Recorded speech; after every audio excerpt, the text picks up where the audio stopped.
Africans are often surprised by the achievements of its swimmers at the Olympic Games. Gold medalists Penny Haynes, Chad Leclos, Cameron van der Berg, and most recently Tatjana Schoenmaker have transformed them from unknowns into national heroes.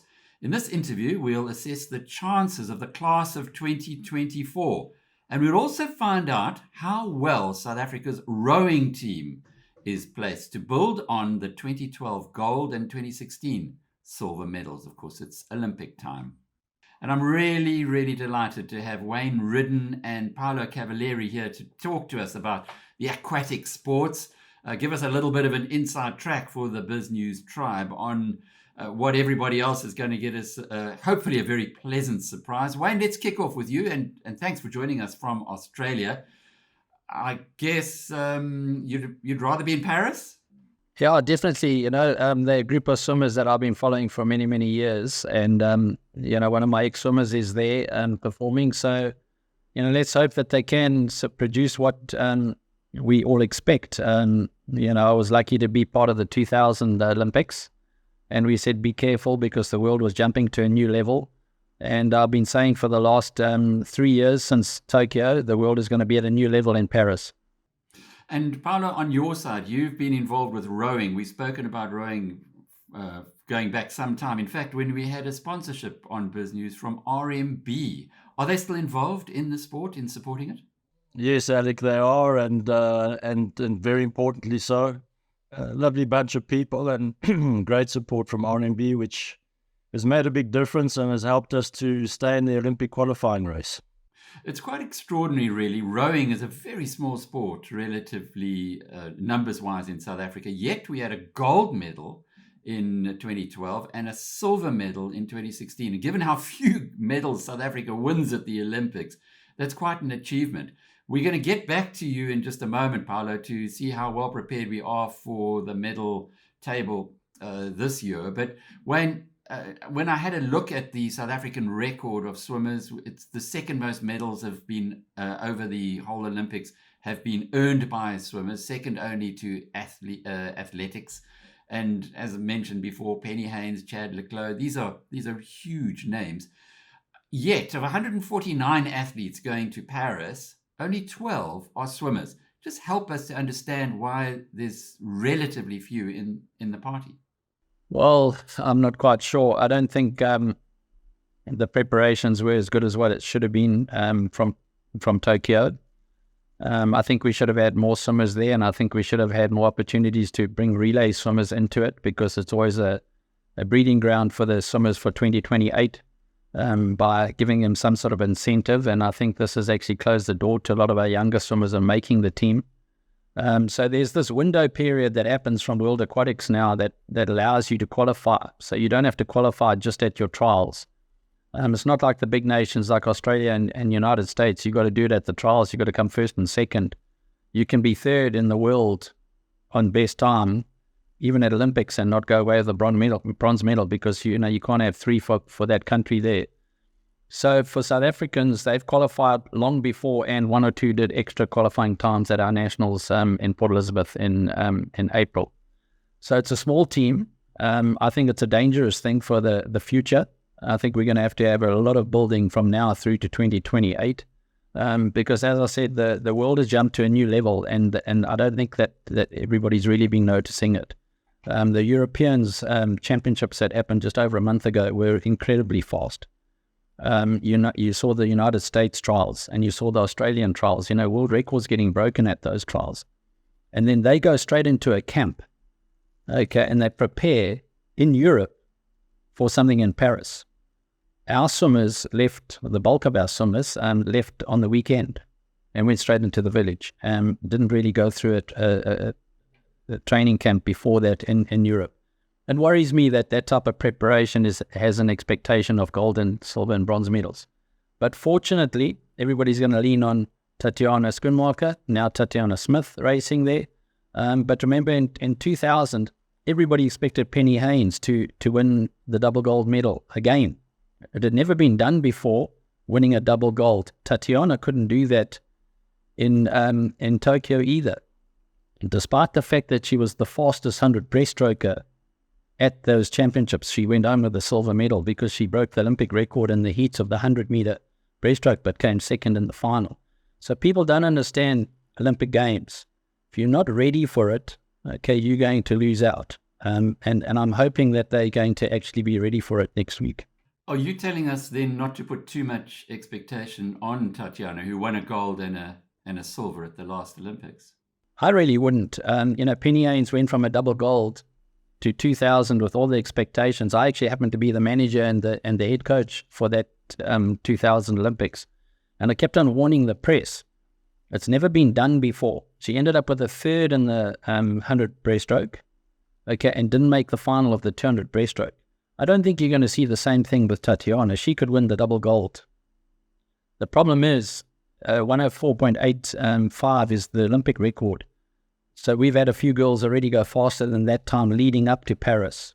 So you need to do under 104 if you actually want to take that gold, I think. So is Tatjana going to be fast enough? Because her entry time is into the 105.5 at the moment, going into it. But I do believe that she's got the talent. It's not really the talent that is going to come through in that preparation. It's really the nerves that come with it and everything. Because everybody that gets a lane in that final, there's a chance. So, everybody wants it just as bad. So can that person come together in the final? That's what the big question is going to be. The 200 breaststroke for her, she's got more opposition than what she did have in 2021. So, it's going to be a tough one for her. So that expectation, we should just calm it down a little bit and say, if you get a medal, it'll be great. And let's just hope that she can rise above that level. And she has the character. She's done the training. She is a professional swimmer. And I believe it's possible. It's just that the other people are also wanting it, and people mustn't forget that. It's well to remember that South Africa won only 3 medals in total at the 2021 Tokyo Olympics, which were postponed because of COVID. And Tatjana brought 2 of them back home. So she certainly does carry the nation's hopes. Are there any other swimmers, though, Wayne, who we can be following all the way through over the next few weeks? It's always a difficult one. There's been a lot of pressure putting on Peter Coetzee in the 100 backstroke and possibly the 200 backstroke. But when you look at their world rankings going into this and what people have done in the last 6 weeks leading up to it, suddenly he drops down to sort of 11th and 12th and 13th in the world. So you'll be a semi-finalist. To go into that final is going to be the big thing. I know there was a comment from Gerard Zandberg, who's one of our top swimmers of the past, the backstrokers of the past, who made a comment about, is his backstroke start good enough, to mix it at that level? And, so the question will be, have they done enough work on his start to match the rest of the world? And he has the talent. He's 0.8 off the top time in the world in the 100 backstroke. So there's a chance, as long as he gets the lane in the final. So he's a really big guy. He's a young up-and-coming guy. He's done the work. He always races very well. He has an incredible finish, which is a huge bonus when you're racing at that level, because if you're nearby with 10 meters to go, he's the type of guy that can pull something off. So that's going to be quite an interesting one to see how he mixes it with the rest of the world. In the Commonwealth Games, he got medals, right? But most of the Europeans weren't there. So now he's up against a lot of the Europeans. And all of a sudden, you've got Ryan Murphy from the United States swimming really well. So, I think this is his sort of like farewell Olympics. So, I think he's going to be a tough one to beat. How does it work in swimming? Do you have those who are coming through who are getting better and then go to the Olympics and in fact post their best times? Or do you have to peak at absolutely the right time if you're a more experienced athlete? Well, if you have a look at the way our preparation has been compared to the leading nations, Australia and America, they have their trials.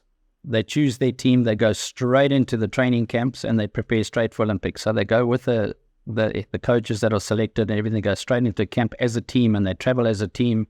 All that team spirit comes together, because they also trying to win relays and everything. So, the relays are important. It's the medal count for those 2 nations.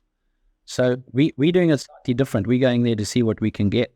And it's a different preparation. We had a group going out ahead to Montpellier for a training camp, and then we had the group from Pretoria, going in on their own over the weekend and arriving straight to the village. Is it going to be the right choice? We don't know. We will only find out when they start racing. So hopefully it was the right choice. It's a difficult one to know what to do before. But as long as they start swimming and we get a good start, Erin Gallagher starts off with 100 butterfly, and she's always been one of my favorites because she races and comes out with a smile whether she goes fast or not. And she's really prepared well. At our national, she broke the South African record, 57.32. She's knocking on the door to the top girls in the world. Okay, but, she's sitting in a position of 14th at the moment with that time. In America, you had the world record getting broken in that 100 butterfly. So if you really want to make the final and do well, you have to hit a low 56. So 56.8, can you drop down to 56.2 or 56.0? Then you're getting into the final. And you never know, with a girl like that, she's strong enough, she could do something in the final even. You never know.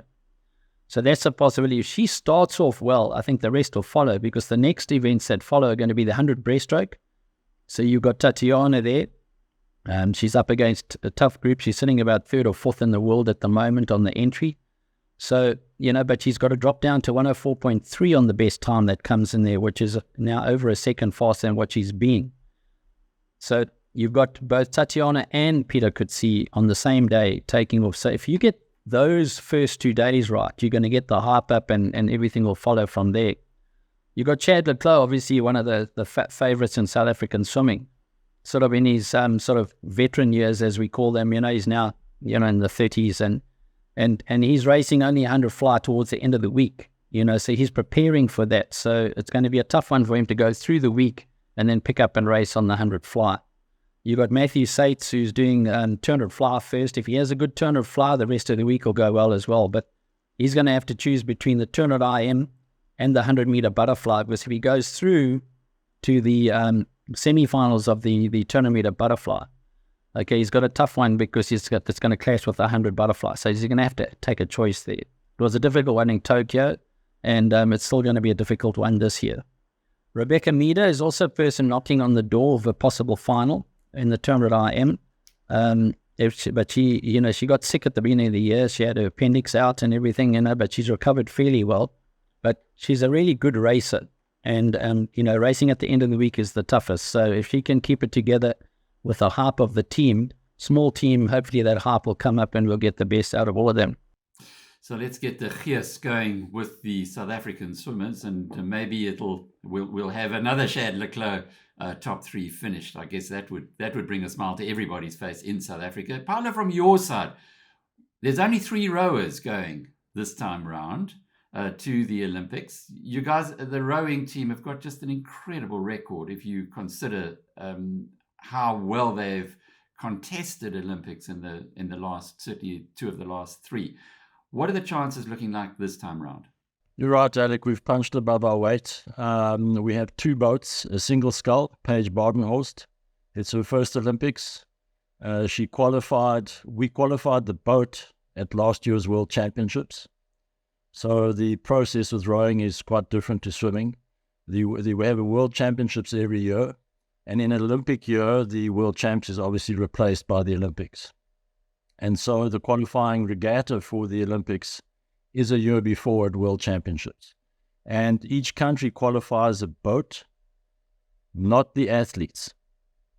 And it's usually the top 8 that qualify automatically. And then depending on the boat category, they may have 2 or 4 slots available at another event later in the year. So in our case, we qualified the women's scull last year, and we qualified the men's coxless pair. In Paige's case, as I said, it's her first Olympics. She qualified for this boat a few months ago. So we are aiming with her to be in the top 12. It would be an amazing result for her, particularly given that she's not a sculler at birth, if I can put it that way. And but he's certainly moving the boat really well. And, as a single sculler, anything is possible. What does it mean, Paolo? A single sculler? Does it mean she's on her own pulling? One person, 2 oars. So you're on your own. 2 oars. You're on your own and you've got 2 oars, and it's very individualistic. Usually scullers need to be a little bit crazy. You might find Is them she? in the stroke seat at the front of a crew because they're racers. Naturally, they love racing, but it's a lonely game, sculling. It's very Is tough. Paige a little bit crazy? I hope so. It's good to be crazy. A little bit crazy is always good in life. The men's pair is an interesting mix. We have John Smith, who's around the right side of 30. Interesting to hear, Wayne, your comment on Chad and how swimming has evolved. You know, when I was rowing competitively many decades ago, a swimmer would be done and dusted by age 21 or something like that. And yet today we're seeing that these athletes are able to perform at a really high level for a longer career than that. So in our case, John Smith, probably one of the top oarsmen in the world, weight for weight or power for weight, and a third-time Olympian. He was in the gold medal boat in London. In fact, a fourth-time Olympian. He was in the gold medal boat in London. He qualified for the finals in Rio. We had highs and lows in Rio. We qualified 5 boats for the top 6, and three of them at least were medal prospects. But unfortunately, 2 out of the 3 didn't make it in the medals, and John was one of them. And then post Rio, we had he was part of the Cox's 4 in Tokyo, which was number 2 ranked in the world, but unfortunately had a very tough Olympics. So for John, I think this is a swan song, but he brings a lot of experience to the boat, and he's beautifully matched by Chris Baxter, who's in his mid-20s, and the combination has been really quick. We had a World Cup regatta about 6 weeks ago where they finished a very close 4th. So the first aim, I think, for our Cox's pair is to make the final. There's 6 boats in the final, and then from there it's in God's hands and in the hands of the team to produce the results at the end of the day. So we're hopeful for a medal, and you know, as South Africans and in the world of today, we're all focused on winning, and of course, winning is not everything; it's the only thing. But in the context of the Olympics, a medal, no matter what color, is an amazing achievement. And so we're really hopeful that this Cox's pair can produce a medal, and that John can sign off his career, if that's what he decides to do, with a fantastic performance in Paris. Is there much tactics in rowing, or is it a question of just go as fast as you can for as long as you can? So rowing, like certain of the swimming categories, is roughly a 6-minute race. It's a standard distance of 2,000 meters, and yes, there is an element of tactics for sure. Some boats come out slow, finish fast. Others, perhaps the other way around, go out fast and then try and control the race and hold on at the end. But frankly, today, at this level, I think it's balls to the wall from the start to the finish. And you know, as Wayne said as well, the reality is that at every Olympic Games, the standard lifts, and rowing is no different. So it's in fact managing the week, because we start with heats, we then have semi-finals, and then the finals. So it's 3 races over roughly 6 to 7 days.